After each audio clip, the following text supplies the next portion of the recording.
Hello students. तो आज जो कहानी हम लोग पढ़ने जा रहे हैं उसका नाम है एक दिन की बादशाहत। बादशाहत एक दिन की। बादशाह समझते हो ना आप सब लोग। बादशाह का मतलब होता है राजा। बादशाह का मतलब होता है राजा।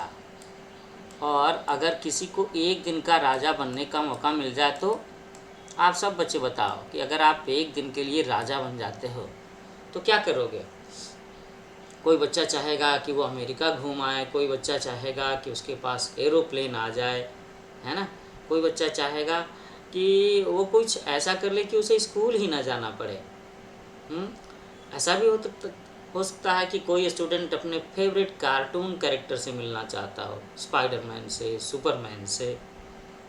ऐसा भी हो सकता है। कोई बच्चा अपने नानी के घर जाना चाहता हो, कोई बच्चा प्रधानमंत्री से मिलना चाहता हो। ऐसा भी हो सकता है अगर उसे एक दिन की बादशाहत मिल जाए, एक दिन का किंग बनने का मौका मिल जाए। तो बच्चों यह है चैप्टर 10 एक दिन की बादशाहत। कहानी शुरू करते हैं।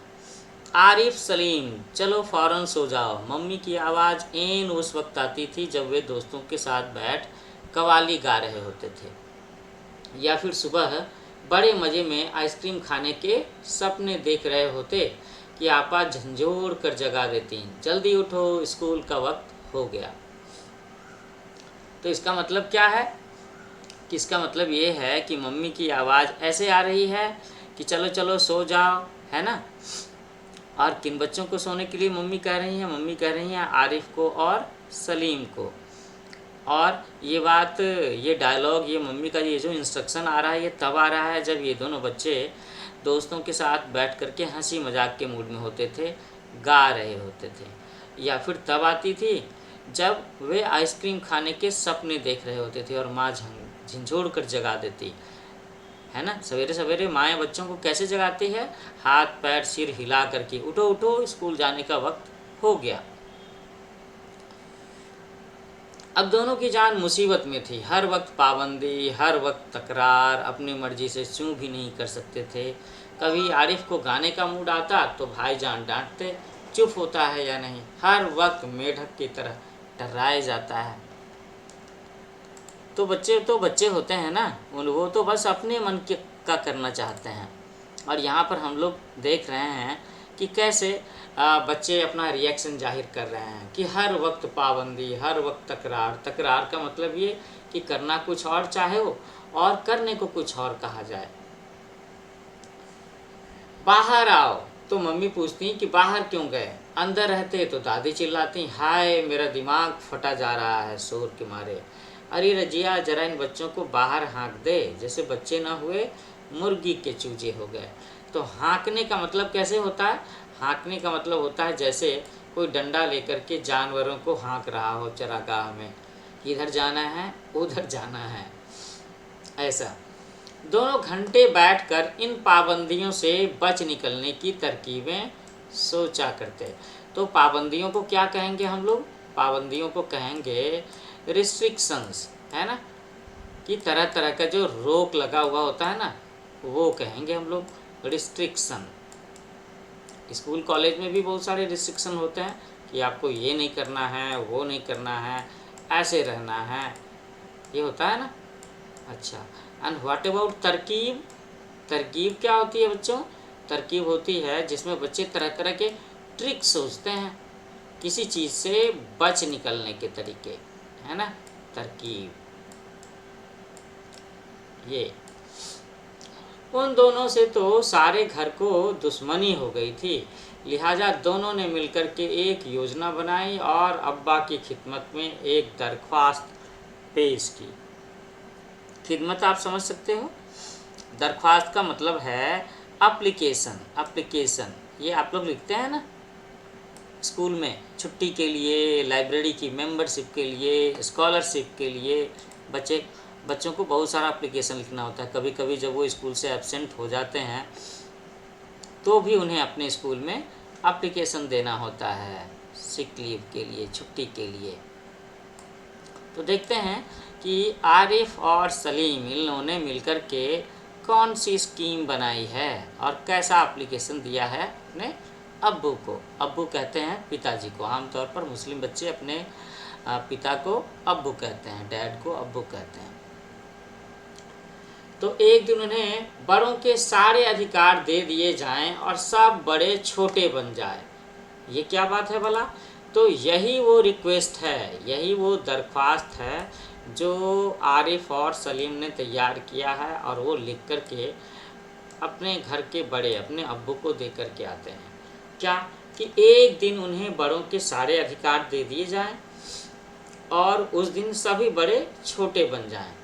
कोई ज़रूरत नहीं है उधम मचाने की। अम्मी ने अपनी आदत के अनुसार डांट पिलाई, लेकिन अब्बा जाने किस मूड में थे कि न सिर्फ मान गए बल्कि यह इकरार भी कर बैठे कि कल दोनों को हर किस्म के अधिकार मिल जाएंगे। तो बच्चों, एक बार ये समझना होगा कि ये इकरार क्या होता है। इकरार का मतलब है प्रॉमिस।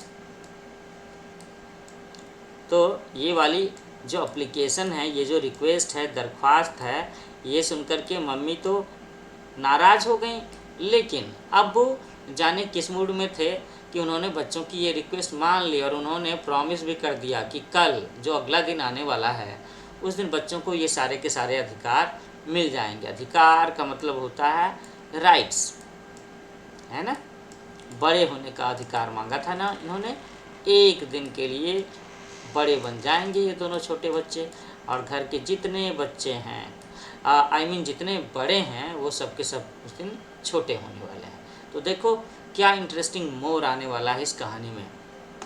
जब बच्चों के पास में बड़ों के अधिकार होंगे और बड़ों को बच्चा बनना पड़ेगा, और ये जो बच्चे उस दिन के पावरफुल मैन बनने जा रहे हैं, एक दिन की बादशाहत जिनको मिलने जा रही है, उनकी बातें माननी पड़ेंगी।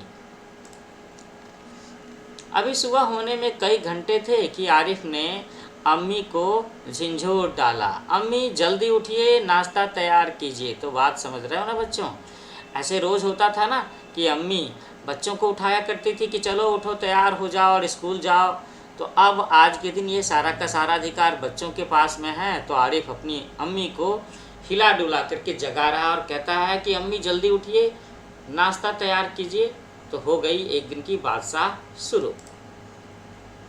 अम्मी ने चाहा कि एक झापड़ रसीद कर सो रहे हैं, मगर याद आया कि आज तो उनके सारे अधिकार छीने जा चुके हैं। फिर दादी ने सुबह की नमाज पढ़ने के बाद दवाएं खाना और बादाम का हरीरा पीना शुरू किया। तो आरिफ ने उन्हें रोका। तौबा है दादी, कितना हरीरा पिएंगी आप, पेट फट जाएगा। और दादी ने हाथ उठाया मारने के लिए, लेकिन उन्हें भी याद आया होगा कि आज तो बड़ों के सारे अधिकार छीने जा चुके हैं, है ना। तो वो हाथ उठा करके बस रुक गई होंगी।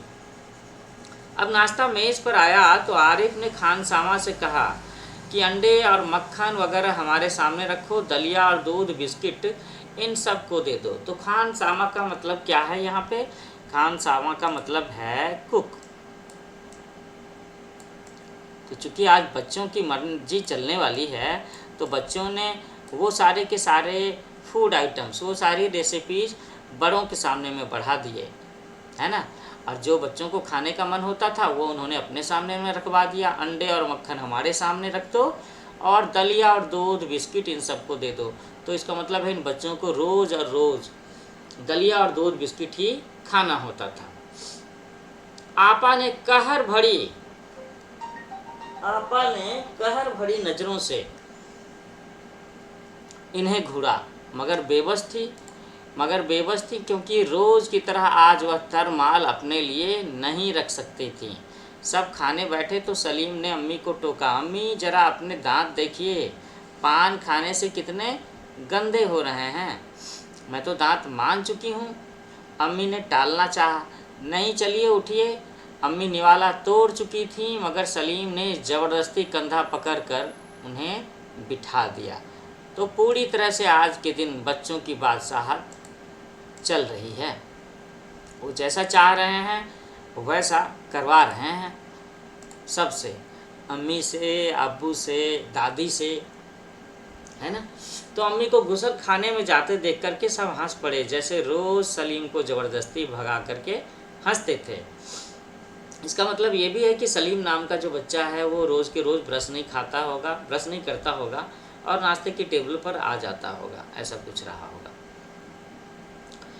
अब फिर वो अब्बा की तरफ मुड़ा। जरा अब्बा की गत देखिए, बाल बढ़े हुए हैं, शेव नहीं की, कल कपड़े पहने थे और आज इतने मैले कर डाले। आखिर अब्बा के लिए कितने कपड़े बनाए जाएंगे। तो ये एक जुमला आया बच्चों की तरफ से अब्बा को बारे में। यह सुनकर के अब्बा का हंसते हंसते बुरा हाल हो गया कि आज ये दोनों कैसे सही नकल उतार रहे थे सबकी, मगर फिर अपने कपड़े देख करके वो सचमुच शर्मिंदा हो गए, क्योंकि सचमुच में उनका कपड़ा गंदा था और उनकी दाढ़ी बढ़ी रही होगी।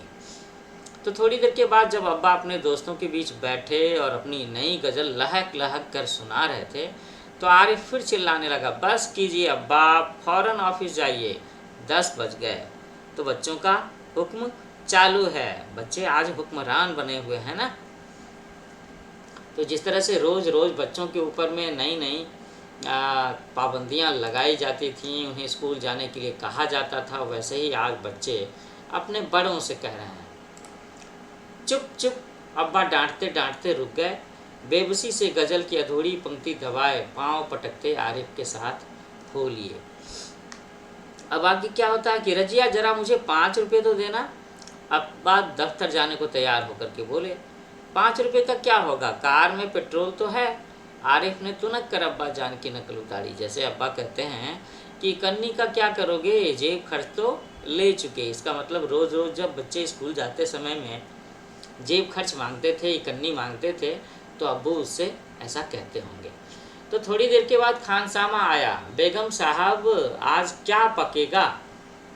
कुक ने आकर के पूछा कि आज क्या खाना बनना चाहिए। तो कहता है, घर में लोग कहते हैं, जैसे रोज़ अम्मी कहा करती थी, तो अम्मी ने कहना शुरू किया, आलू गोश्त कबाब मिर्चों का सालन। अम्मी ने अपनी आदत के अनुसार कहना शुरू किया, नहीं आज ये चीज़ें नहीं पकेंगी। तो ये आवाज़ किसकी है, ये आवाज़ है सलीम की, क्योंकि आज के दिन तो सारी की सारी पावर सलीम और आरिफ के हाथों में है। सलीम ने किताब रखकर अम्मी की नकल उतारी, आज गुलाब जामुन, गाजर का हलवा और मीठे चावल पकाओ। ये ऑर्डर सुनाया सलीम ने, क्योंकि आज तो सलीम और आरिफ का कहना ही मानना है सबको। लेकिन मिठाइयों से रोटी कैसे खाई जाएगी, अम्मी किसी तरह सब्र ना कर सकें। अब बात वाजिब भी है कि भाई मिठाइयों के साथ में गुलाब जामुन मीठा है, गाजर का हलवा मीठा है और मीठा चावल भी। तो जैसे हम रोज़ सिर्फ मिर्चों के सालन से खाते हैं, दोनों ने एक साथ कहा। तो बच्चों की तो माननी पड़ेगी ना आज के दिन, क्योंकि आज की बादशाहत तो बच्चों के पास में है। दूसरी तरफ दादी किसी से तू मैं किए जा रही थी। तू मैं करने का मतलब होता है ज़ोर ज़ोर से बोलना, छोटा सा झगड़ा करना। ओहो, दादी तो शोर के मारे दिमाग पिघलाए दे रही हैं। अम्मा ने दादी की तरह दोनों हाथों से सिर थाम करके कहा। ऐसे ही दादी रोज़ कहा करती थी। इतना सुनते ही दादी ने चीखना चिल्लाना शुरू कर दिया कि आज ये लड़के मेरे पीछे पंजे झाड़ करके पड़ गए हैं, मगर अब्बा के समझाने पर खून का घूंट पी करके रह गई, क्योंकि एक दिन की बादशाहत बच्चों के पास में थी। कॉलेज का वक्त हो गया तो भाईजान अपनी सफ़ेद समीज को आरिफ सलीम से बचाते दलान में आए। अम्मी शाम को मैं देर से आऊँगा, दोस्तों के साथ फिल्म देखने जाना है। तो इसका मतलब है अभी जो भाईजान बोल रहे हैं ये आरिफ और सलीम से बड़े हैं। तो उन्होंने मम्मी से परमिशन लेने के लिए ये बात कही कि आज शाम को वो देर से लौटेंगे, क्योंकि दोस्तों के साथ फिल्म देखने जाना है। तो अब क्या हुआ, खबरदार, आरिफ ने आंखें निकाल करके उन्हें धमकाया, कोई ज़रूरत नहीं फिल्म देखने की, इम्तिहान करीब हैं और हर वक्त सैर सपाटों में घूम रहते हैं। ऐसे ही कभी कहा करते होंगे घर के अब्बू। तो आज अब्बू की जिम्मेवारी, अब्बू की पावर आरिफ और सलीम के पास में है। तो पहले तो भाईजान एक करारा हाथ मारने को लपके, तमाचा लगाने को लपके, फिर कुछ सोचकर मुस्कुरा पड़े। लेकिन हुजूर आली दोस्तों के साथ खाकसार फिल्म देखने की बात पक्की कर चुके हैं, इसलिए इजाज़त देने की मेहरबानी की जाए। उन्होंने हाथ जोड़ करके कहा, बना करे, बस मैंने एक बार कह दिया। उसने लापरवाही से कहा और सोफे पर दराज होकर अखबार देखने लगा। तो इस तरीके से मतलब भाईजान ने एक बार फिर से आरिफ और सलीम से रिक्वेस्ट किया कि भाई प्रोग्राम तो बन चुका है तो उसको आज जाने की परमिशन दे दी जाए, लेकिन ये मान नहीं रहे हैं। उसी वक्त आपा भी अपने कमरे से निकली। आपा किसे कहते हैं? आपा बड़ी बहन को कहते हैं, है ना, बड़ी बहन।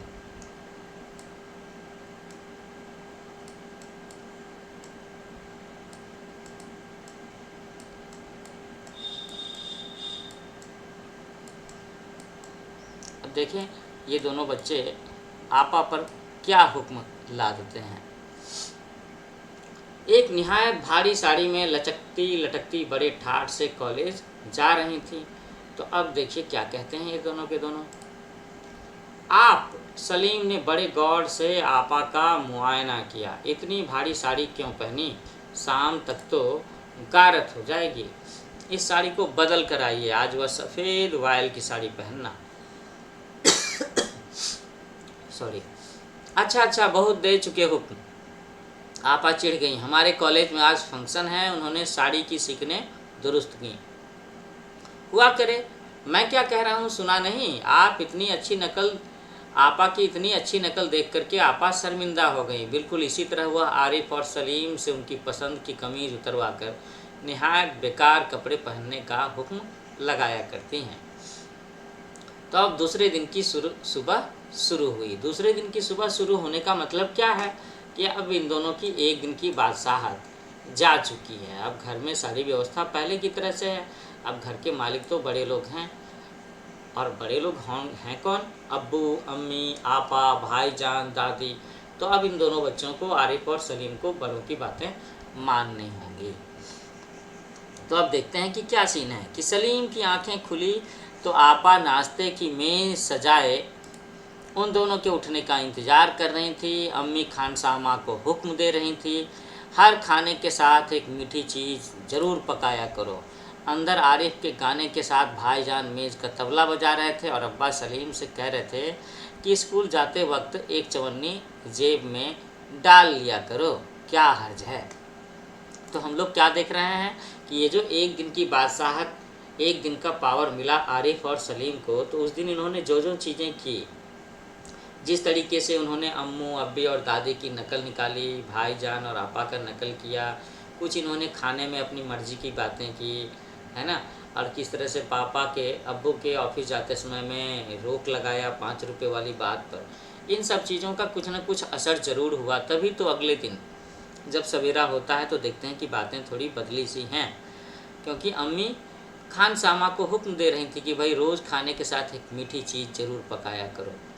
और अंदर आरिफ के गाने के साथ भाईजान मेज़ पर तबला बजा रहे थे। मतलब आरिफ के गाने पर कोई नाराज़ नहीं हो रहा है, भैया साथ दे रहे हैं। और अब्बा सलीम से कह रहे थे कि स्कूल जाते वक्त एक चवन्नी जेब में डाल लिया करो। मतलब इन दोनों की रोज़ की पॉकेट मनी, है ना, स्कूल जाने के समय बच्चों को कभी कभी कुछ टॉफ़ी खाने के लिए जो दिया जाता है, तो वो इकन्नी की जगह पर चवन्नी इन लोगों को देने के लिए अलाउ कर दिया गया है। तो इस कहानी की लेखिका हैं जिलानी बानो और इसका उर्दू से अनुवाद किया है लक्ष्मी चंद्र गुप्त जी ने। तो बच्चों, आपको ये कहानी कैसी लगी? मैंने इस कहानी को बिल्कुल कहानी के अंदाज में ही आपको पढ़ करके सुनाने की कोशिश की है। तो मुझे लगता है आपको ये कहानी पढ़ने में अच्छी लगी होगी। हो सकता है आप में से कुछ बच्चे ऐसा सोच भी रहे हों कि कितना अच्छा हो कि अगर आपको भी एक दिन की बादशाहत मिल जाए, एक दिन के लिए घर में बड़ों के जैसा हुक्म चलाने का मौका मिल जाए। तो जल्दी मिलते हैं हम लोग एक नए लेक्चर के साथ में। आप मेरे चैनल न्यू एज कोचिंग को लाइक करें, शेयर करें, सब्सक्राइब करें और अपने दोस्तों को भी बताएं। जल्दी ही हम आपकी क्लास के बाकी बचे सिलेबस का और भी चैप्टर लेकर के आ रहे हैं। Happy learning with new age coaching.